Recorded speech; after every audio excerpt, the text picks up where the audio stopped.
Сәлеметсіңдер ме, балалар? Здравствуйте, ребята. Добро пожаловать на урок русского языка. Второй класс. Урок номер 43. Тема «Мое тело». Мы начинаем раздел «В здоровом теле здоровый дух». Тәні саудың жаны сау бөлімін бастаймыз. Мое тело, менің денем. Сегодня на уроке ты научишься использовать слова действия в прошедшем времени, изменять слова действия по числам, использовать слова, которые обозначают один или много предметов. Рассмотрите картинки. Прочитайте и запомните части тела человека. Суреттерді қараңдар. Адам денесінің атауларын оқыңдар және есте сақтаңдар. Голова. Голова – бас. Глаза. Глаза – көздер. Шея. Шея – мойын. Зубы. Зубы – тістер. Рука. Рука – қол. Пальцы. Пальцы – саусақтар. Живот. Живот – іш. Нога. Нога – аяқ. Волосы. Волосы – шаштар. Ухо. Ухо – құлақ. Нос. Нос – мұрын. Рот. Рот – ауыз. Спина. Спина – арқа. Задание номер 2. Прочитай однокласснику слова. Сыныптасыңа сөздерді оқып бер. Проверь, правильно ли она, он показали их на себе. Сен оқыған сөздерді ол дұрыс көрсете білді ме өз денесінен? Поменяйтесь ролями. Рөлмен ауысыңдар. Голова. Голова. Бас. Руки. Руки. Қолдар. Ноги. Ноги. Аяқтар. Пальцы. Пальцы. Саусақтар. Шея. Шея. Мойын. Живот. Живот. Іш. Спина. Спина. Арқа. Ладонь. Ладонь. Алақан. Нос. Нос. Мұрын. Колени. Колени. Тізелер. Глаза. Глаза. Көздер. Уши. Уши. Құлақтар. Рот. Рот. Ауыз. Волосы. Волосы. Шаштар. Задание номер 3. Напиши в тетради пары слов много один. Дәптеріңе көп, біреу, немесе жалғыз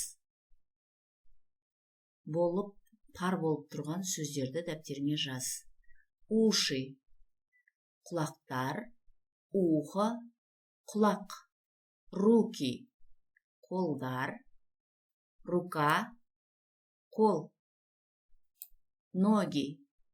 Аяқтар. Нога. Аяқ.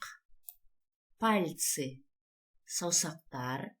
Палец. Саусақ. Глаза. Көздер. Глаз. Көз. Зубы. Тістер. Зуб. Тіс. Задание номер 4. Прочитай. Расскажи, что ты заметил. Оқы, не байқағаныңды айтып бер. Санат сейчас что делает? Рисует. Санат қазір не істеп жатыр? Сурет салып жатыр. Санат завтра что будет делать? Будет рисовать. Санат ертең не істейтін болады? Сурет салатын болады.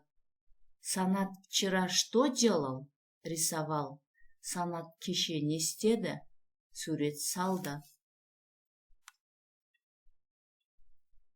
сұрақтарға байланысты рисует, будет рисовать, рисовал сөздерінің өзгерісін байқадық.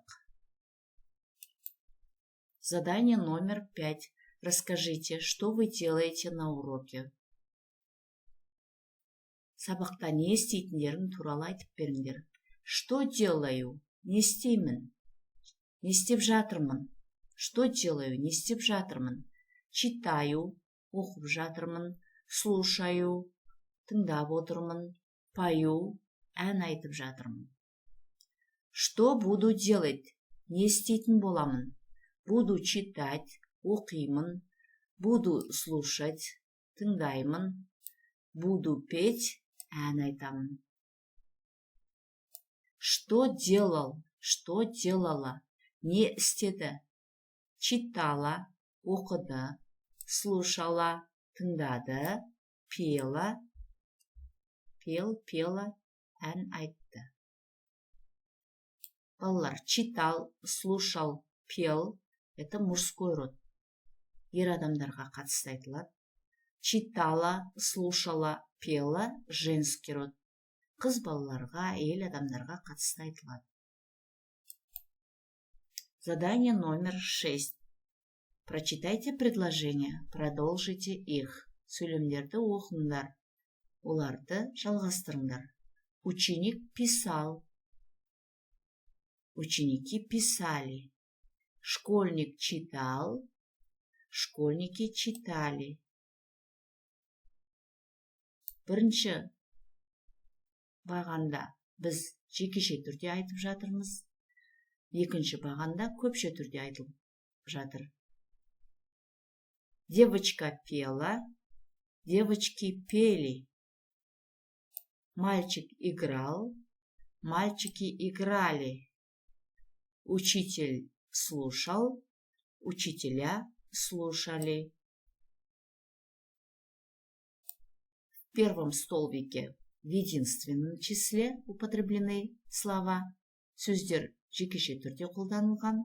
Во втором столбике слова употреблены во множественном числе. Екінші бағанда сөздер көпше түрде қолданылып тұр. Задание номер 7. Прочитай. Назови лишнее слово и объясни, почему ты так думаешь. Составь из слов предложения. Напиши в тетради. Оқы. Әрбір қатарда артық сөзді тап, және оны неге артық деп санайтыныңды түсіндір. Сөздерден сөйлем құрастыр. Дәптеріңе жазып ал. Сначала давайте ознакомимся с новыми словами. Жаңа сөздермен танысайық. Обнимать. Обнимать. Құшақтау. Моргать. Моргать. Жыпылықтау. Дышать. Дышать. Тыныс алу. Смотреть. Смотреть. Қарау. Говорить. Говорить. Сөйлеу. Держать. Держать. Ұстау. Бірінші қатарда. В первом ряду. Руки. Қолдар. Бегают. Жүгіреді. Делают. Жасайды. Обнимают. Құшақтайды. Лишнее слово бегают. Руки не бегают, а бегают ноги. Қолдар жүгірмейді. Аяқтар жүгіреді. Сондықтан бегают сөзі артық, я? Балалар, теперь составим предложение. Енді сөйлем құрастырайық. Руки делают, обнимают. Ноги, аяқтар, поют, ән салады, идут, жүреді, прыгают, секіреді. В этом ряду лишнее слово поют. Ән салады деген сөз артық. Предложение сөйлем. Ноги идут, прыгают, аяқтар жүреді, секіреді. Глаза, көздер, моргают, жыпылықтайды, дышат, тыныс алады, смотрят, қарайды. Лишнее слово дышат. Артық сөз дышат. Көздер тыныс алмайды. Глаза моргают, смотрят. Уши, құлақтар едят, тамақ жейді, слушают, тыңдайды. Лишнее слово едят. Құлақтар тамақ жемейді. Поэтому уши слушают. Пальцы, саусақтар держат, ұстайды, Говорят, сөйлейді. Саусақтар сөйлемейді, сондықтан лишнее слово говорят. Пальцы держат. Ребята, на этом мы закончили этот урок. До свидания, до следующих встреч.